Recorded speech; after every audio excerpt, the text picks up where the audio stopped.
day certified driving instructor. I teach teens and adults. Let's go ahead and get it. Driving is, by process and nature, a very anxiety filled and fearful experience, right? Because you're driving a vehicle that's 3,000 to 5,000 pounds. And if you make a mistake, you could potentially injure yourself or take the life of others. I understand this. And through my training, I'm going to show you the things you need to do to help you have a positive experience and reduce some of your anxiety. It won't take it all away, but with these insights, you will be successful. You have to be patient with yourself first. Many people want to get driving done in 3 weeks or 2 weeks. It doesn't happen like that. It happens through a process of 30, 60, 90, 100 days, if not longer. We all have things we have to do. I work.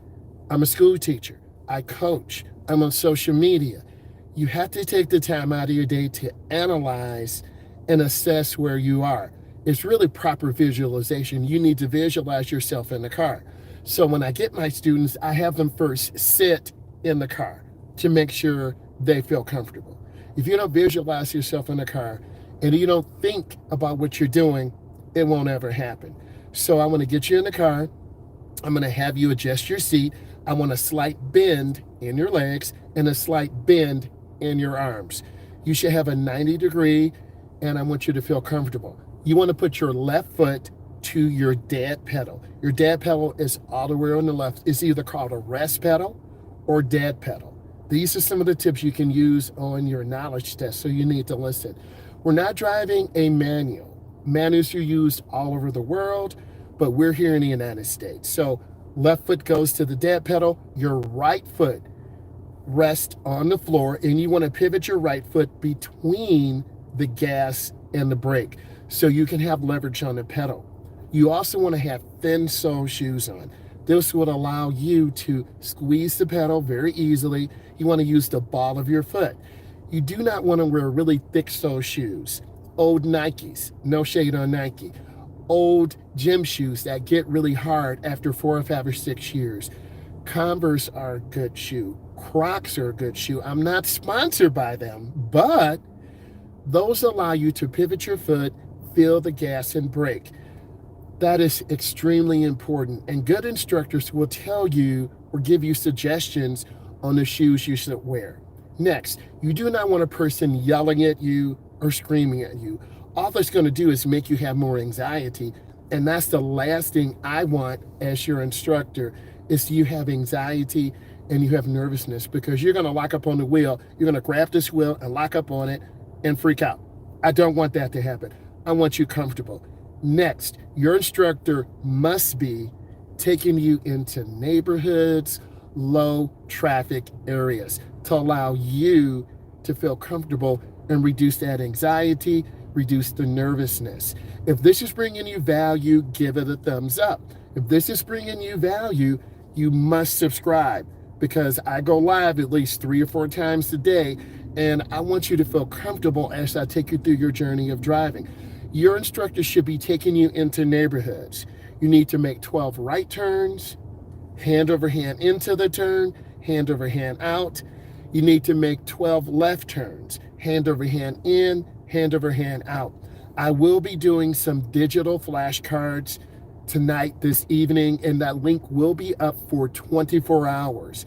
And then tomorrow afternoon or tomorrow evening, I'm going to go live, share screens, and we're going to go over at least 25 to 30 types of flashcards to see where all of you are. So you need to subscribe to get those. So when your instructor gives you directions in advance, that reduces your anxiety, because you're going to have someone talking to you. I'm your support system. I'm going to support you. I'm going to help you, and I'm going to tell you what to do until you feel comfortable, and then you can master it. That's what good teachers do.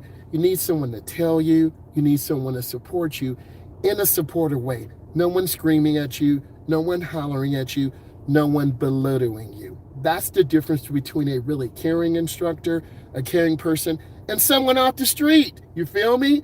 Let's continue. You want an instructor who's not going to make last-minute decisions. Example, turn left, turn right, stop, Go. You have to have time to process this information. You're hearing me, it's going to your brain is going through your nervous system, your neuromuscular system, then you squeeze the brake. Your instructor should never say, stop, because if you stop, you're going to slam the brake. And beginning drivers are very literal. If I tell you to stop, you're going to hit that brake really hard and we're going to get rear-ended. A lot of drivers in cars are rear-ended because we have drivers who are very panicky and very nervous. I'm giving you the different perspective. And when you listen to me and you subscribe, that's going to help you when you get in that car with your instructor. And through listening to me, you're going to be able to determine, does my instructor really know what they're talking about? Or are they simply wasting my time just having me go in an area and you're not really learning anything? I try to pride myself on teaching you how to drive, showing you how to drive, teaching you how to drive so you learn how to drive. That's the difference, right? Thank you. If it's useful, subscribe, because that's the goal, because I want to continue to elevate. Good instructors make conversation with you. Many of my athletes are going into high school, going into college. They have scholarships, they have offers, they have jobs. I take the time to learn about them because we're human by nature. And when you're human by nature, you want to learn. And that trust develops. As you go on and drive through your neighborhoods, making 12 right turns, 12 left turns, reversing in the driveways, then you and your instructor will make a decision. Am I ready for the major thoroughfares? Am I ready for the major streets? Am I ready for roundabouts?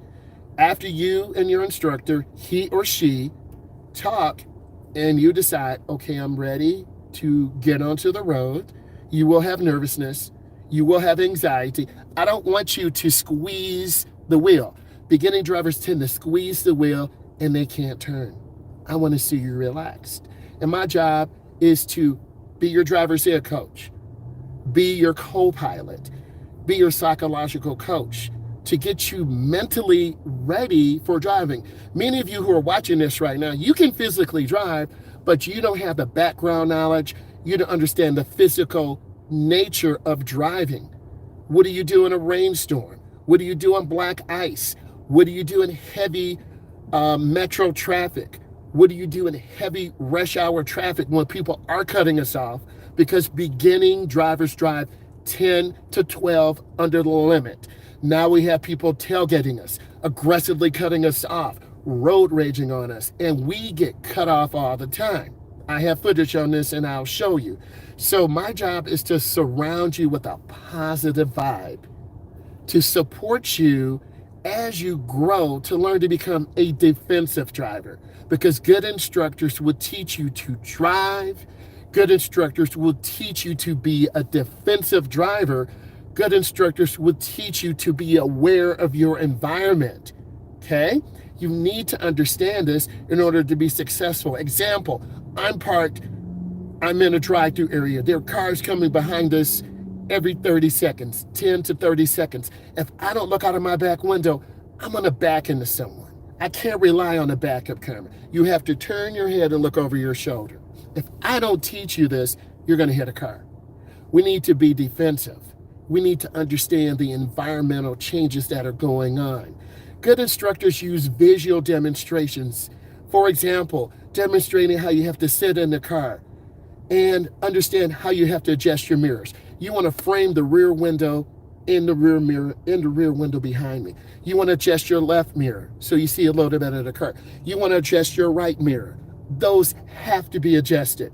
If you don't learn those, you're going to end up cutting off a car and having a collision. And then unfortunately, we're going to have to call the police, file an accident report, and you will fail. I don't want to have to do that. This is real, and I need you to understand this. So I'm going to give you all the necessary tools and support you so you can be safe. That's what good instructors do. I'm going to show you where your blind spot is. And if you don't understand, we'll get out of the car, we'll walk by the blind spot, and I'll show you, and you won't be able to see us in the mirror. So you have to look over your shoulder. If you're making a lane change to the left, your center mirror, blinker, and you look over your shoulder. You're making a blind spot check to the right, your center mirror, you look in your right mirror, and you look over your shoulder. If you don't do those things, you're going to get an error on your road test. Potential failure, because if you cut off a car and the instructor has to turn the wheel, that's automatic failure because you don't have vehicle control. In class, I use the steering wheel to show you what to do, and I will be demonstrating that later. Good instructors are very considerate. You might work. You might be coming after school. You might have stayed up all night, and then you got to drive in the morning, which I don't advise, but sometimes we're human and we do that. It's Saturday. I share classroom concepts and stories to help you understand. I had a young lady practicing pulling up in a stall parking spot. She stabbed the brake. It was the gas. She hit the wall. I had to call corporate. I got my butt chewed. So I don't want that to happen to you. Beginners mix up the gas and brake. You squeeze the gas or you squeeze the brake. You don't stab it. That's how accidents happen. You don't drive with both feet. Your left foot goes to the dead pedal to the left. You pivot your right foot between the gas and brake. You have to understand that concept. And if I see beginners driving and not doing that, I'm going to help you. I have to. That's my job, is to help you reduce fear and reduce anxiety. I give you positive reinforcement. I'm about supporting you and helping you because that's my job. I care more about you than me. Good instructors care about their students more than themselves. With safety wrapped around us like a bow, with common sense and understanding. Many people think, oh, just get in the car and drive. Oh, it's common sense. It's different today. We have anxiety. We have road rage. We have people on the phone. We have people eating. We have people not paying attention. It's a totally different experience than 30 days ago, 45 days ago, 120 days ago, 360 days ago. Every time we drive, it's a different environmental situation. And that's what I need to teach you. That's what I need to tell you. That's what I need to show you. Good instructors give you positive reinforcement. I want to see you check your blind spots. I want to see you look up and check that center mirror. I want to see you look to the left and check your side mirror. I want to see you look to the right and check your right mirror. I like to see you keep a good space cushion. I know that's a funny word, right? But it's serious. We don't want to tailgate other cars. Beginning drivers are very slow when the light turns green. So you end up chasing cars and driving real fast. By me telling you this as a state certified instructor, and you need to subscribe to the channel because you are getting real value. Don't tailgate other cars because if they panic stop, you're going to rear end them and then we're at fault. Next, always allow you to fix your mistakes. Good instructors allow you to fix your mistakes. You go into the turn too fast, reduce your speed. You're cutting the wheel too short, relax your grip. There are multiple ways to hold a steering wheel. There's 9 and 3. There's 10 and 2. There's 7 and 5. There's 11 and 1. You will learn from your instructor. You will learn from your parent. You will learn from your friends. You will learn from your caregivers. Mix those experiences up and find what works for you. Old school instructors have your hands here. It's different today. You can't do that. You must find a grip that is comfortable for you, that works with your biological features. I have very long arms. 9 and 3 might not be good for me. Some students are under 5 feet. You have to get closer to the steering wheel. But we know there's an airbag in the steering wheel. We're not trying to blow up our thumbs. We're not trying to blow up our fingers. So you have to have space. Your arms need to be bent. Those are important fundamentals that you might not know. My job is to spread awareness. My job is to teach you. My job is to ensure that we have safety. My most important thing is you in this car. I'm not worried about scheduling. I'm not worried about this. I'm not worried about that. I'm here to support you. I'm an instructor where your mom and dad, you didn't clean up your room.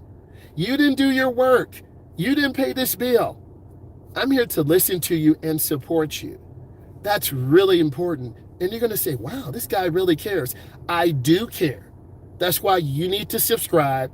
You need to follow. You need to give it a thumbs up to get this information, because I take the time out of my day to go live, to support you, to help you, to see you reach your next level.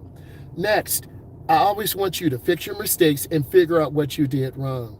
No one is perfect. I'm not perfect. You're not perfect. Your parents are not perfect. We want to fix our mistakes, have a non-threatening environment, a less anxiety-filled environment, and we talk about what we need to do to get better. In the classroom, I allow you to interact and leave and have good notes. I show you, I need you to turn left. I need you to turn right. Good instructors show you that. Next, good instructors will allow you to make jokes, because we're humorous by nature, and I'm a very humorous person. I tell dad jokes, and I think it's important that we use humor to relax you. If your instructor is always uptight, don't talk, you're not going to learn. I read all the comments. My instructor didn't teach me anything. They barely even talked. I'm far from that. There's no awkward silence in the car. I let you listen to music. I let you feel comfortable. In the classroom, I allow you to play games. I use physical demonstrations. Also, I allow you to move around. We know it's a 2-hour session, so I allow you to move around in class. I treat you like an adult, where your parents might say, you know what, you're not ready to drive, but you're 18 or you're 22. You have to earn your parents' respect, or they're going to treat you like a child for the rest of your life. And I help you figure that out. I'll advocate for you. When we're done, thank you, Frank. When we're done, I'm going to talk to your parent and tell them what you need to do to improve. Right? Good instructors are patient. They don't belittle you in the car when you aren't as good as your partner. A good teacher is always positive and always smiling. When I talk to you, I smile, because that's how I feel in my heart. I have a pure heart, 100% caring, loving, and that means something. And if I'm fake, you'll be able to spot me out. If I'm fake with my students in the car, in the classroom, you're like, he's not real. I keep it 100%. If you come in late, I'm going to tell you. And if you're not putting maximum effort and making mistakes and pull out in front of cars, I'm going to tell your parent. And if you're not ready to drive, I'm going to tell your parent or guardian, you need extra drives, because it's about safety. I have a brake. I have a dual mirror. Your parents do not. So if you get nervous or get screamed at, you're going to pull out in front of a car, and it could be the end. I don't want to see that happen. I allow you to listen to the radio on a quiet basis, low key. And in the classroom, I keep it funny. I use diagrams and pictures. If this brought you value, give it a thumbs up, subscribe, and support. Guys, I love you and appreciate you. Bye.